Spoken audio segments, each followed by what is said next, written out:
On November 10th, 1975, the Edmund Fitzgerald sank in Lake Superior, killing all 29 crew members.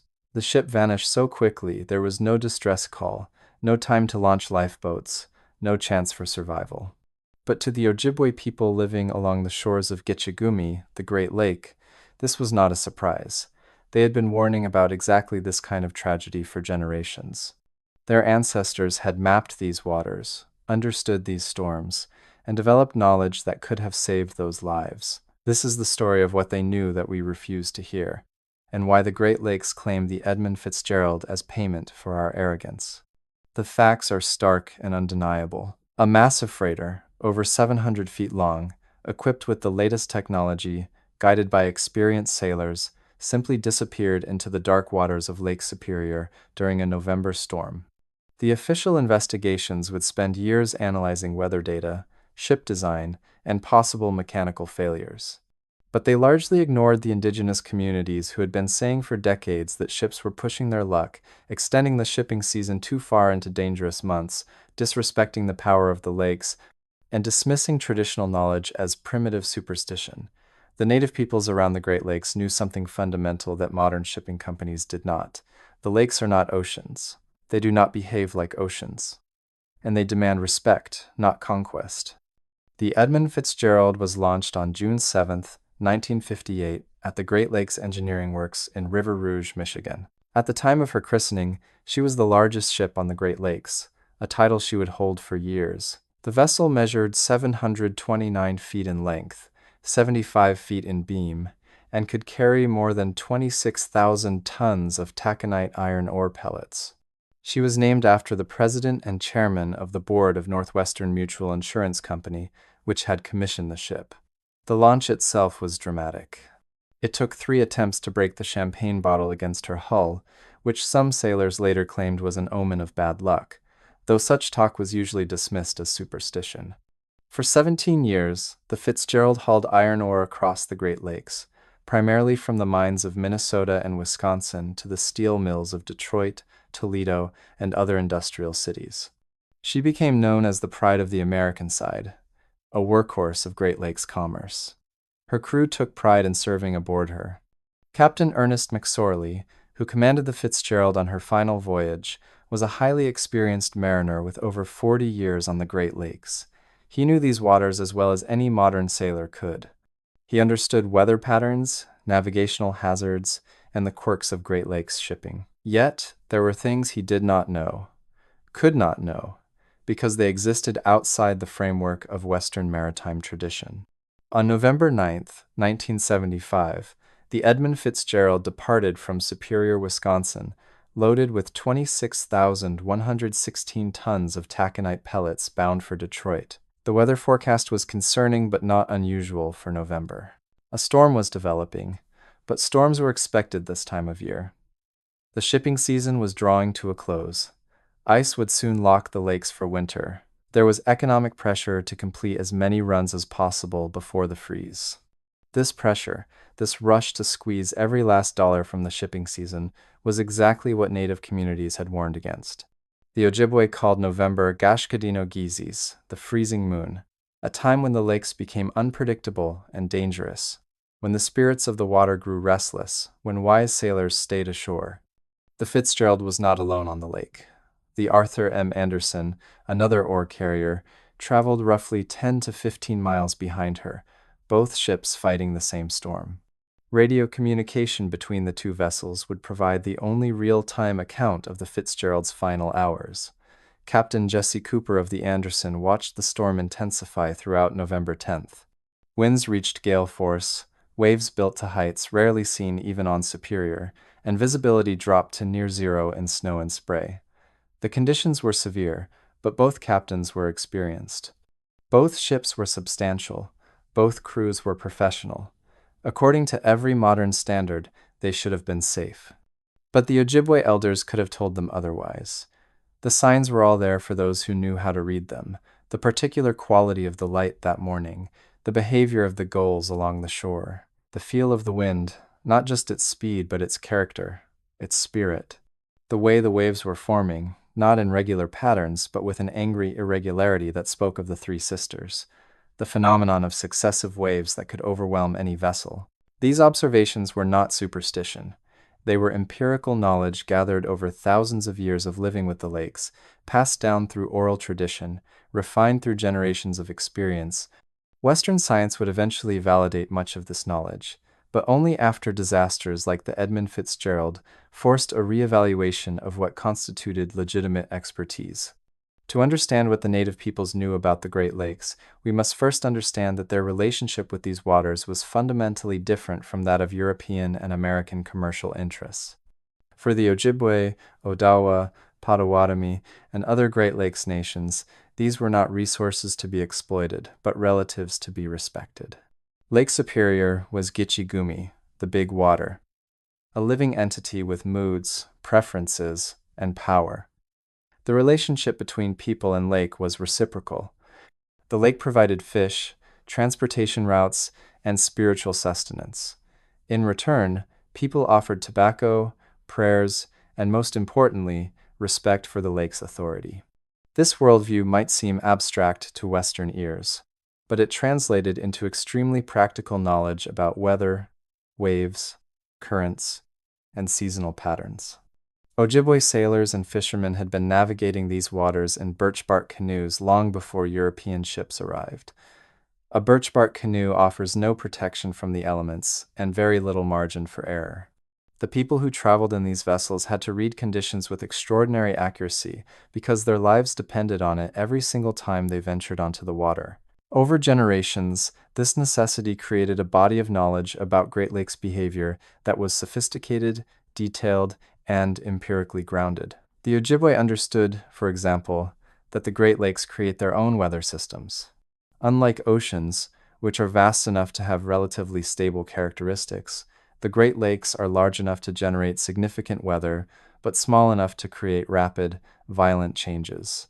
Cold air masses from Canada sweep across the relatively warmer lake water, especially in autumn when the lakes retain summer heat. This temperature differential creates instability in the atmosphere, spawning sudden storms with little warning. Indigenous peoples had observed this pattern for centuries and knew which combinations of wind direction, temperature, and season created the most dangerous conditions. They also understood wave dynamics in ways that Western mariners were only beginning to grasp in the 1970s. The Three Sisters is a phenomenon where three large waves arrive in succession, each larger than the last. The first wave strikes a ship, the second hits before the vessel can fully recover, and the third can overwhelm a ship already struggling. This is not myth or metaphor. It is a real phenomenon caused by the interaction of wind, fetch, and the unique bathymetry of the Great Lakes. Wave energy can concentrate and synchronize under certain conditions, creating these devastating sequences. Indigenous sailors knew to watch for the signs that the Three Sisters were forming. They knew which combinations of wind and waves made this phenomenon likely, and they knew to get off the water when they saw those signs, no matter how urgent the need to reach their destination. Seasonal knowledge was equally sophisticated. The Ojibwe calendar recognized that late autumn, particularly November, was the most treacherous time on the lakes. This was not arbitrary tradition. It reflected empirical observation that the combination of factors, cooling water temperatures, increasing storm frequency and intensity, unpredictable ice formation, and the angle of the sun affecting visibility, made this period especially dangerous. Yet, the commercial shipping industry routinely extended operations well into November and even December, driven by profit margins rather than safety considerations. Native communities watched this practice with growing concern, knowing it was only a matter of time before the lakes demanded payment for this disrespect. Great Lakes sailors, even non-native ones, recognized that November storms were particularly vicious. They called them the Witch of November or the Gales of November, acknowledging that something about this particular month made the lakes especially deadly. The phenomenon is real and has a scientific explanation. As autumn progresses, the lakes cool but retain significant heat relative to the increasingly cold air masses moving down from the Arctic. When these cold fronts collide with the warmer, moist air over the lakes, the resulting instability can spawn extremely intense storms with remarkable speed. But the Ojibwe understanding went deeper than meteorology. Their traditional knowledge recognized patterns within patterns, subtleties that crude instruments might miss. They knew, for instance, that not all November storms were equally dangerous. Some could be weathered with proper precautions. Others demanded that you stay ashore, period. The difference lay in combinations of factors that were difficult to quantify but recognizable to trained observers. The color and texture of the clouds, the specific quality of the wind, whether it came in steady force or in pulsing gusts, the behavior of birds and fish, the feel of the air against your skin, a sensation that included temperature, humidity, and pressure changes that no instrument could fully capture. Western mariners often dismissed these observations as superstition because they could not be easily reduced to numbers and measurements. But indigenous knowledge systems were sophisticated in different ways than Western science. They excelled at pattern recognition, at synthesizing multiple streams of information, at understanding systems holistically rather than reductively. A native elder could look at the sky, feel the wind, observe the waves, note the behavior of animals, and integrate all of this into an assessment of conditions that was often more accurate than forecasts based solely on barometric pressure and wind speed. The storm that caught the Edmund Fitzgerald was a classic witch of November. It had formed rapidly, intensified quickly, and exhibited the characteristic fury of late autumn Great Lakes weather. The National Weather Service had issued gale warnings, which both the Fitzgerald and the Anderson had received. But gale warnings were not uncommon, and commercial pressure pushed captains to operate in conditions that were technically navigable, even if dangerous. The question was not whether the storm was severe. Everyone knew it was, but whether it was severe enough to justify turning back or seeking shelter, decisions that would cost time and money. From a native perspective, the question would have been framed differently. It was not about whether the ship could physically make it through the storm, though that was obviously important, but about whether it was right to challenge the lake under these conditions. This might sound like a purely spiritual or philosophical distinction, but it had practical implications. The mindset of conquering nature versus cooperating with nature affects decision-making in concrete ways.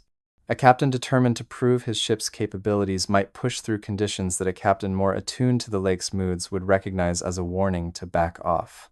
In the years and decades leading up to the Edmund Fitzgerald disaster, native communities around the Great Lakes had expressed concerns about shipping practices in various forums. These warnings were not always formal or documented in ways that Western institutions recognized, which is part of why they were so often ignored. Knowledge passed through oral tradition, shared in community gatherings, or expressed in cultural practices does not leave the same paper trail as official reports and memoranda, but the warnings were there for anyone willing to listen. Ojibwe elders had spoken at community meetings about the increasing boldness of the big ships, how they pushed later into the season each year, how they seemed to treat the lakes as conquered territory rather than powerful forces demanding respect. Some native people worked in the shipping industry or in related occupations along the docks and harbors. They saw firsthand how economic pressure overrode safety considerations, how schedules were prioritized over caution, how traditional knowledge was dismissed as quaint folklore irrelevant to modern operations. There were documented instances of native leaders attempting to communicate concerns to authorities. In some cases, they were politely heard and then ignored. In others, they were not even given a hearing, their perspectives deemed too unscientific or too rooted in spiritual beliefs to merit serious consideration. This dismissal reflected a broader pattern of colonial attitudes, the assumption that Western ways of knowing were inherently superior to indigenous knowledge systems, that modern technology had rendered traditional wisdom obsolete, that progress meant leaving behind the supposedly primitive beliefs of native peoples. But the native communities were not relying on beliefs in the sense of unsupported convictions. They were relying on observations, on patterns recognized over generations, on an empirical tradition that was different from, but not inferior to Western science. When an elder said that the lake was angry, this was not a metaphorical or mystical statement, though it might be expressed in spiritual language. It was a summary of observed conditions, a synthesis of multiple indicators that pointed toward danger, communicated in the cultural idiom of the community. The tragedy is that this knowledge could have been integrated with Western meteorology and maritime technology to create a more comprehensive understanding of Great Lakes conditions. Traditional knowledge and modern science are not mutually exclusive. Indigenous observations about wave patterns, for example, could have informed the development of better forecasting models. Native understanding of seasonal timing could have shaped shipping schedules in ways that balanced economic efficiency with safety. Respectful collaboration between knowledge systems could have prevented disasters. Instead, one system was privileged while the other was dismissed, with fatal consequences. The last communications from the Edmund Fitzgerald paint a picture of a ship in increasing distress, though Captain McSorley downplayed the severity of the situation in his radio contacts with the Anderson. At approximately 3:30 in the afternoon on November 10th, McSorley reported to Captain Cooper that the Fitzgerald had sustained damage. The ship had taken on a list, was down by the head, and had lost both of its ballast tank pumps. The Fitzgerald was also navigating without the use of some of its instruments, including radar, which had been damaged. These were serious problems, but McSorley's tone remained calm and professional. He did not request assistance. He did not suggest that the situation was beyond his control. To an experienced captain like Cooper, however, the report was concerning. A list in lost pumps meant the Fitzgerald was taking on water faster than she could manage it. Damage to the bow meant she was plunging deeper into the waves with each trough, taking more water over the deck. The loss of radar in these conditions was dangerous, limiting the crew's ability to navigate and to see what was coming. Cooper kept close radio contact with the Fitzgerald throughout the afternoon and early evening. The two ships were running roughly parallel courses, both heading southeast along the eastern shore of Lake Superior, using the land to provide some shelter from the worst of the northwest winds. But the storm was intensifying. Waves were reaching heights of 25 feet and possibly higher. The wind was roaring at gale force, creating a maelstrom of water and foam. Visibility was nearly zero. Snow, spray, and darkness combined to create conditions where the ships were essentially navigating blind except for their instruments. At 7:10 in the evening, the Coast Guard radio station in Grand Marais, Michigan, contacted the Anderson to ask if Captain Cooper could see the Fitzgerald on his radar. Cooper checked and confirmed that he had the Fitzgerald on his screen. The Coast Guard then asked Cooper to contact the Fitzgerald to relay a message about navigation. Cooper radioed the Fitzgerald. The response came back from First Mate John McCarthy, who said, "We are holding our own." These were the last words ever heard from anyone aboard the Edmund Fitzgerald. Minutes later, when Cooper checked his radar again, the Fitzgerald had disappeared from the screen. At first, Cooper thought it might be interference from the heavy seas, a clutter that sometimes obscured targets in extreme conditions. But as minutes passed and the Fitzgerald did not reappear, Cooper grew alarmed. He attempted to contact the Fitzgerald by radio. There was no response. He kept trying, his calls becoming more urgent. Nothing. The Anderson began to search, turning back into the teeth of the storm, looking for any sign of the Fitzgerald, wreckage, lifeboats, emergency signals, anything. They found nothing. The Edmund Fitzgerald had simply vanished, taking all 29 souls aboard with her. When news of the Edmund Fitzgerald's loss reached the Ojibwe communities around Lake Superior, there was sorrow for the lives lost, but there was not surprise at the fact that a ship had gone down under those conditions. Elders nodded with grim recognition. This was what happened when you pushed too far, when you disrespected the power of Gitchigumi, when you treated the lake as a highway rather than a living force. From the native perspective, the conditions that night were ones in which no one should have been on the water, period. The combination of factors, the time of year, the intensity of the storm, the specific character of the waves and wind, added up to a clear message from the lake: stay away. That the Fitzgerald was a large, modern ship with experienced crew was irrelevant. The lake does not respect size or technology. It respects only those who respect it. The speed with which the Fitzgerald sank also fit native understanding of how the Three Sisters phenomenon works. The ship likely encountered a sequence of massive waves that overwhelmed her already damaged structure. The first wave may have caused additional damage or flooding. The second hit before the crew could respond. The third broke the ship's back or pushed her under completely. This would explain why there was no distress call, no time to launch lifeboats, no survivors. The Fitzgerald went down in minutes, possibly even seconds, once the critical moment arrived. Indigenous knowledge also offers insight into why the ship's wreckage was found broken in two pieces on the lake bottom. The Fitzgerald did not simply sink intact and settle gently. She was torn apart by forces of incredible violence, forces that native sailors knew could strike without warning when conditions aligned in certain ways. The lake had not merely claimed the ship, it had destroyed her utterly, demonstrating its power in unmistakable terms. In the aftermath of the disaster, some native people spoke about the need to honor the men who had died, to offer tobacco and prayers, to ensure that their spirits found peace. But there was also a sense that the lake had delivered a message that needed to be heard. The shipping industry had been testing the limits for too long, extending the season too far, prioritizing cargo over safety, assuming that technology had conquered natural forces. The Fitzgerald was the price of that hubris. The question was whether anyone would learn the lesson.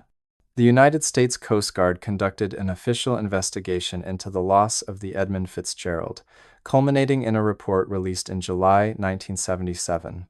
The Coast Guard's conclusion was that the most likely cause of the sinking was massive flooding of the cargo hold due to the collapse of hatch covers under the weight and force of the waves. According to this theory, water entered the cargo hold.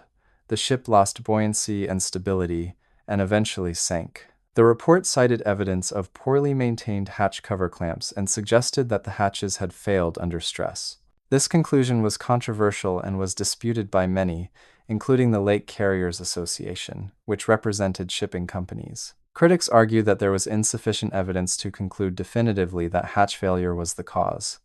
Alternative theories were proposed. Perhaps the Fitzgerald had struck an uncharted shoal or underwater obstruction, sustaining damage that led to progressive flooding.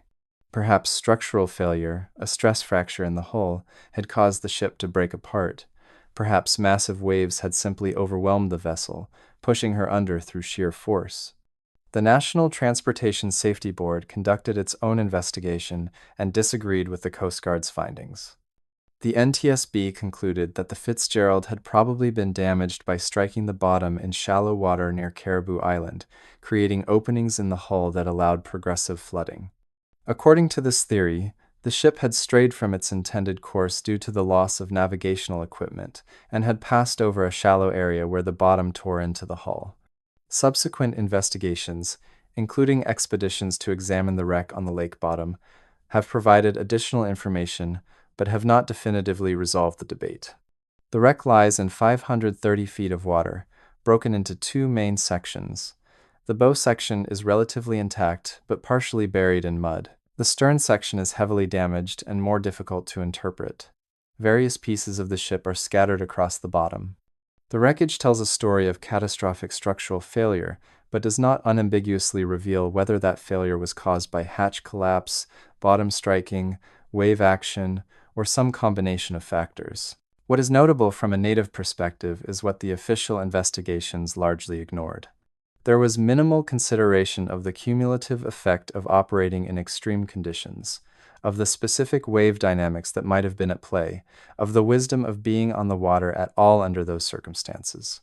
The investigations focused on mechanical causes, what failed, trying to identify a single point of failure that could be fixed with better design or maintenance. But the deeper issue was one of judgment and culture, the decision-making process that put ships in harm's way, the economic pressures that prioritize schedules over safety, the cultural assumption that nature could be conquered rather than respected. Native communities were not consulted in any meaningful way during the official investigations. Their knowledge was not sought, their perspectives were not included in the reports. This was not surprising given the historical pattern of excluding indigenous voices from official processes, but it represented a missed opportunity to gain a fuller understanding of what had happened and why. In the decades since the Edmund Fitzgerald sank, scientific research has increasingly validated aspects of native knowledge about the Great Lakes that were previously dismissed. Studies of wave dynamics, for example, have confirmed that the Three Sisters phenomenon is real, and that Great Lakes waves behave differently from ocean waves in ways that make them particularly dangerous to ships. Research has shown that the Great Lakes can produce waves that are steeper and more closely spaced than typical ocean waves. Because the lakes are smaller than oceans, waves do not have as much distance over which to develop, but they can still reach significant heights when wind and fetch align.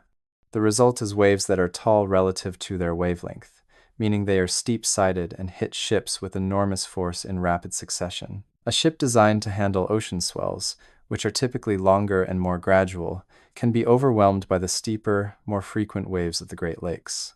Scientists have also confirmed that the Great Lakes create their own localized weather systems with rapid intensification potential. The interaction between cold continental air masses and the relatively warmer lake water can spawn storms that develop more quickly than larger-scale systems. This means that conditions can deteriorate faster than forecasts predict, exactly as native observers had long understood. A morning that looks manageable can turn deadly by afternoon. Not because forecasters were incompetent, but because the lakes can change faster than models anticipate. Studies of structural loading, how waves impact ship hulls, have revealed that certain sequences of waves can create stress patterns that exceed design specifications. When a ship is struck by one large wave, pushed into a trough, and then hit by another large wave, before it can recover, the stress on the hull is compounded. If this happens a third time in quick succession, the Three Sisters pattern, the cumulative stress can cause catastrophic failure even in well-designed ships. This is not superstition, it is physics. And it is exactly what indigenous sailors had observed and warned about. Climate research has also validated native knowledge about seasonal patterns. Studies show that November is statistically the most dangerous month on the Great Lakes, with the highest frequency of severe storms and the most volatile conditions. The traditional Ojibwe calendar's designation of November as the freezing moon, a time of particular danger, was based on generations of empirical observation, and modern data confirms its accuracy. Perhaps most significantly, there is growing recognition in maritime and environmental science that local and traditional knowledge should be integrated with Western scientific approaches. Indigenous peoples who have lived in relationship with particular ecosystems for generations often possess detailed, nuanced understanding that complements and sometimes surpasses the knowledge generated by formal scientific methods. This is not romanticism or political correctness. It is pragmatic recognition that different ways of knowing can provide different insights, and that the most comprehensive understanding comes from synthesis rather than exclusion. In the case of the Great Lakes, incorporating native knowledge about wave patterns, seasonal timing, microclimates, and environmental indicators could improve safety. Shipping companies that consulted with indigenous experts, who trained their crews to recognize the signs that native sailors watch for, who respected the seasonal warnings embedded in traditional calendars, would operate more safely than those who rely solely on Western meteorology and technology. This is not about abandoning modern tools. It is about adding layers of understanding, creating redundancy and depth in risk assessment. The story of the Edmund Fitzgerald is, at a deeper level, a story about the collision between two fundamentally different relationships with nature. Western industrial culture, particularly in the 19th and 20th centuries, operated from an assumption that nature existed to be controlled, exploited, and conquered. Natural forces were obstacles to be overcome through technology and human will. The goal was mastery, the subjugation of wild places and wild things to human purposes. This mindset produced remarkable achievements. It also produced disasters, environmental degradation, resource depletion, and a dangerous disconnection from the natural systems on which human life depends. The attitude that the Great Lakes were highways to be navigated whenever commerce demanded, that storms were inconveniences to be endured rather than warnings to be heeded, that tradition was obsolete and technology supreme. This attitude set the stage for tragedies like the Fitzgerald. Indigenous cultures around the Great Lakes operated from a different paradigm. Nature was not an opponent to be conquered, but a network of relationships to be maintained. Humans were part of the ecosystem, not separate from it or above it. The lakes were relatives, powerful beings deserving respect. This was not sentimental or naive. It was a pragmatic recognition that human survival depended on understanding and cooperating with natural forces, not attempting to dominate them. From this perspective, the proper question before venturing onto Lake Superior in a November storm was not, can we make it, but should we go? The first question is about capability. The second is about wisdom. Western maritime culture prioritized the first question. Native culture prioritized the second. And that difference, more than any technical detail about hatch covers or hull damage, explains why the Fitzgerald was on the lake that night and why native sailors would not have been. The colonial history of North America is full of examples of indigenous knowledge being dismissed, suppressed, or appropriated. Native peoples were told that their ways of understanding the world were primitive, that Western science and Christianity represented advancement and enlightenment, that assimilation into dominant culture was necessary and inevitable. This was not just cultural arrogance. It was a systematic effort to erase indigenous knowledge systems and replace them with Western ones, an intellectual colonization that paralleled the theft of land and resources. The cost of this colonization included the loss of invaluable knowledge about local ecosystems, sustainable resource management, weather and climate patterns, and much more. In the case of the Great Lakes, it meant that generations of accumulated wisdom about these waters, knowledge that could have prevented deaths and disasters, was available but ignored. The people who knew the lakes best were not consulted, their expertise was not recognized, and sailors died as a result. One of the key factors that put the Edmund Fitzgerald on Lake Superior that November night was economic pressure. The shipping season on the Great Lakes was limited by ice. Once winter set in, the lakes would freeze, and navigation would become impossible until spring. This meant that shipping companies had a narrow window each year to move cargo and generate revenue. The longer they could extend the season, the more trips they could complete, the more money they could make. This created a perverse incentive structure. Safety demanded that ships stay in port when conditions were dangerous. Economics demanded that ships operate as long as technically possible. The definition of technically possible kept expanding as ships grew larger and technology improved. What would have been considered suicidal in earlier eras became routine.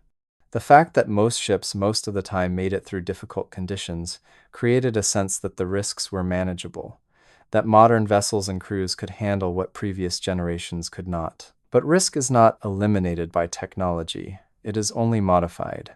A larger ship can handle larger waves, but it also represents a larger investment and carries more cargo, increasing the economic pressure to operate in marginal conditions. Better weather forecasting provides more information, but it does not control the weather, and it can create false confidence that you know what is coming. Improved navigation equipment helps you know where you are, but it does not protect you from what the lake might do. From a native economic perspective, the calculation looked different. Traditional economies were based on subsistence and sustainability, not perpetual growth and maximum extraction. You took what you needed from the environment, but you did not take more than that because depleting resources threatened your survival and the survival of future generations. You respected seasonal cycles and natural limits because violating them carried consequences. This does not mean native economies were static or that indigenous peoples never took risks, but the framework for evaluating risk was different. The question was not just, what do we gain if this works, but also, what do we lose if this fails? And, crucially, the evaluation included considerations beyond immediate material gain or loss. What was the effect on relationships, both human relationships within the community and the relationship between people and the natural world? In the case of Great Lakes shipping, a native economic framework would have asked, what is the true cost of extending the shipping season into dangerous months? The benefit was obvious: more cargo delivered, more money earned. But the cost included increased risk to human life, potential environmental damage from accidents and spills, and the degradation of the relationship between people and lake that comes from treating natural forces as obstacles rather than as entities deserving respect. Western economics struggled to quantify such costs. Human life could be assigned a dollar value for insurance and liability purposes, but the psychological and spiritual costs of treating nature as an adversary were invisible to balance sheets. Environmental damage could be measured after the fact, but the cumulative effect of operating from an extractive, exploitative mindset was harder to see until the consequences became catastrophic. The Edmund Fitzgerald represented an investment of millions of dollars. The cargo she carried was worth hundreds of thousands more. The economic pressure to complete that trip, to deliver that cargo, to keep the revenue flowing, was immense. Against that pressure, warnings about conditions that were dangerous but not impossible to navigate carried little weight. The ship probably could make it. Most ships did. The odds were in favor of success. From a purely economic standpoint, narrowly defined, the rational decision was to proceed. But the odds eventually catch up with you, and when they do on the Great Lakes in November, there are no second chances. The lake does not offer rescue opportunities. It does not wait for help to arrive. It takes what it wants and leaves nothing behind. Native peoples understood this because they had been living with it for thousands of years. The shipping industry had to learn it, and the tuition was paid in lives. The wreck of the Edmund Fitzgerald lies in Canadian waters of Lake Superior, about 17 miles northwest of Whitefish Point, Michigan. The depth is 530 feet, deep enough that the wreck remained unexplored for years after the sinking.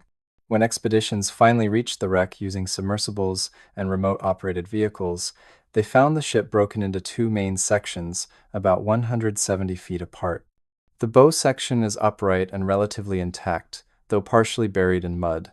The stern section is upside down and heavily damaged, with debris scattered around it. The images of the wreck are haunting. The massive hull, once the pride of the Great Lakes fleet, lies broken on the lake bottom, covered in the silt of decades. Equipment, cargo, personal effects all rest in the cold darkness, monuments to the men who died and the power that killed them. The wreck has become something of a shrine, a place of pilgrimage for divers and maritime historians, though concerns about disturbing a gravesite have led to restrictions on diving and exploration. For Native communities around Lake Superior, the wreck is a somber reminder of what happens when the lake's power is underestimated. Some Ojibwe elders have conducted ceremonies near the site, offering tobacco and prayers for the spirits of the dead, asking the lake to accept these offerings and grant peace to those who died. These ceremonies honor the men who were lost, while also acknowledging the lake's authority, a recognition that human beings are subject to forces greater than themselves. The memory of the Edmund Fitzgerald has been preserved in many forms. The ship is perhaps most famous now because of Gordon Lightfoot's ballad, The Wreck of the Edmund Fitzgerald, released in 1976.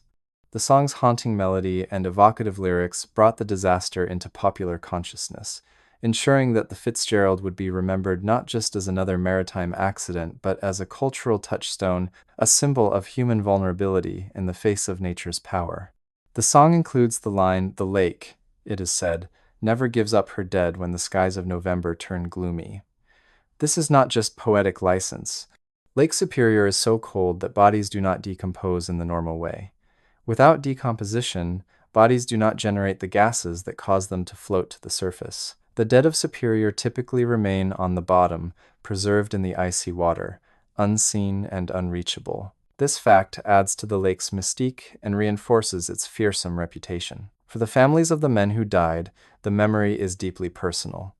29 men left behind wives, children, parents, siblings, friends.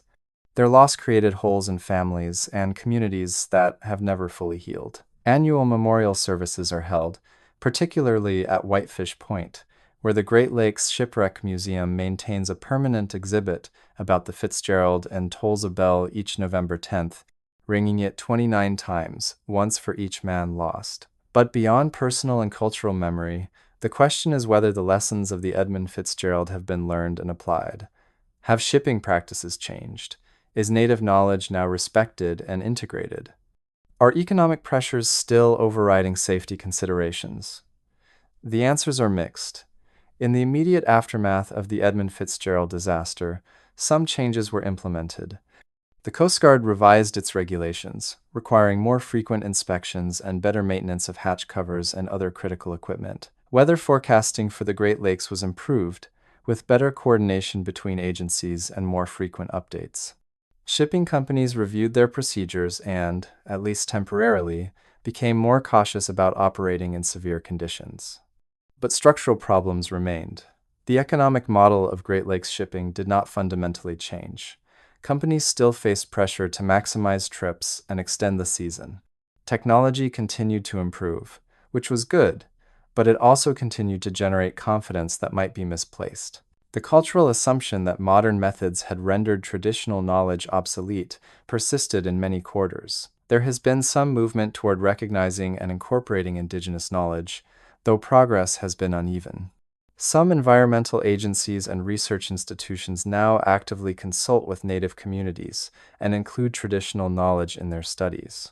Climate change research, in particular, has increasingly drawn on indigenous observations because Native peoples often notice changes in ecosystems earlier and with more nuance than scientific instruments detect.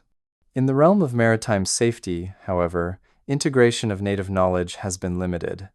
Shipping companies generally do not consult with Ojibwe elders before making operational decisions. Training programs for Great Lakes sailors do not typically include instruction in traditional indicators and warning signs. Economic and regulatory frameworks still prioritize Western metrics, tonnage, schedules, efficiency, over indigenous values like reciprocity, respect, and long-term thinking. This is unfortunate because the threats that claim the Edmund Fitzgerald have not disappeared. Climate change is actually making Great Lakes weather more volatile and unpredictable. Warming waters, shifting ice patterns, and more extreme storms all create new hazards. The knowledge systems that helped Native peoples survive and thrive on these lakes for thousands of years are more relevant, not less, in an era of environmental instability. There are individuals and organizations working to bridge the gap. Some maritime historians and safety experts have documented Native knowledge about the Great Lakes and advocated for its inclusion in training and decision-making. Some Native communities are actively working to preserve and revitalize traditional knowledge, recognizing that colonization and assimilation have eroded but not destroyed these systems. Some shipping companies, particularly smaller operators, have begun to adopt a more respectful, cautious approach that, while not explicitly based on Native teachings, aligns with traditional values of humility in the face of natural power. But on the whole, the mainstream shipping industry continues to operate largely as it did before the Fitzgerald, with improved technology and somewhat better safety practices, but without fundamental changes in the relationship with the lakes or the knowledge systems that inform decision-making. The economic pressures that put the Fitzgerald on the water that November night are still in play. The cultural arrogance that dismissed Native warnings is still present, though perhaps more subtle. And the Great Lakes, powerful and unpredictable as ever, continue to demand respect, with or without human willingness to provide it. The story of the Edmund Fitzgerald is ultimately a story about knowledge, power, and respect. It is about what happens when one culture assumes it has nothing to learn from another, when economic considerations override wisdom, when technology creates false confidence, when warnings are ignored because they come from sources deemed illegitimate by dominant systems. The Ojibwe and other Great Lakes nations tried to tell us that we were courting disaster. They offered knowledge accumulated over thousands of years, refined through countless lives lived in intimate relationship with these waters. They explained, in their own terms, that the lakes were not to be trifled with, that November was a time of danger, that certain signs meant you stayed ashore, that respect and humility were not optional luxuries, but survival necessities. We did not listen. We had our own knowledge systems, our own experts, our own technologies. We assumed we knew better, and 29 men paid the price for our arrogance. The tragedy is compounded by the fact that this pattern has repeated throughout history and continues today. Indigenous knowledge about fire ecology is ignored until catastrophic wildfires force a reckoning. Native understanding of water management is dismissed until rivers die and aquifers collapse. Traditional knowledge about climate and weather is marginalized until extreme events overwhelm modern systems. Again and again, we learn the hard way lessons that indigenous peoples could have taught us easily if we had been willing to listen. The good news, if any good can be salvaged from disasters like the Edmund Fitzgerald, is that it is not too late to change. Indigenous knowledge is still here. Native communities are still here, maintaining traditions, observing the world, understanding ecosystems in ways that complement and enhance Western science.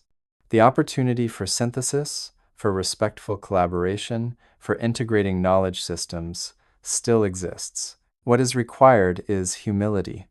Dominant culture must acknowledge that it does not have all the answers, that other ways of knowing are valid and valuable, that thousands of years of indigenous experience have produced real expertise that deserves respect. Institutions must create space for native voices, not as tokens or decorations, but as genuine authorities whose knowledge is incorporated into decision-making. In the specific case of Great Lakes shipping, this could mean consulting with Ojibwe elders and traditional knowledge keepers about seasonal timing, weather patterns, and risk assessment. It could mean including native perspectives in training programs for sailors and in emergency response planning. It could mean recognizing that the lakes are not conquered territory, but powerful forces that demand ongoing respect and negotiation. More broadly, the lesson of the Edmund Fitzgerald applies to every domain where humans interact with natural systems. We face enormous environmental challenges in the 21st century: climate change, biodiversity loss, ecosystem collapse, resource depletion. Addressing these challenges will require all available knowledge and wisdom. We cannot afford to ignore indigenous knowledge systems that have sustained human communities for millennia. We need every tool in the toolkit. The men who died on the Edmund Fitzgerald were not villains. They were workers, doing their jobs, following orders, operating according to the standards and expectations of their industry. The captains who made the decisions to sail that night were not reckless. They were experienced professionals making judgments based on the information and frameworks available to them. The tragedy is not that bad people did bad things. It is that good people operating within a flawed system made decisions that proved fatal. The system was flawed because it excluded knowledge that could have prevented the disaster. It prioritized certain values: efficiency, profit, technological capability, while marginalizing others: respect, humility, long-term thinking, relationship with place. It recognized certain forms of expertise while dismissing others. And in doing so, it created conditions where preventable tragedies became inevitable. We can honor the memory of the Edmund Fitzgerald and the 29 souls she carries by learning the real lesson of that November night. Not just that we need better hatches or better weather forecasts, though those things matter, but that we need better relationships with the natural world and with the indigenous peoples who have always known how to live in balance with it. The Great Lakes took the Edmund Fitzgerald because we refused to listen to those who knew the lakes best. The question now is whether we will listen going forward, whether we will integrate indigenous knowledge into our systems, whether we will approach the natural world with humility and respect, or whether we will continue on the same path until the lakes, the forests, the rivers, and the land exact further payments for our arrogance. The choice is ours. The native peoples have been offering their knowledge all along. They are still offering it now. The question is whether we are finally ready to hear.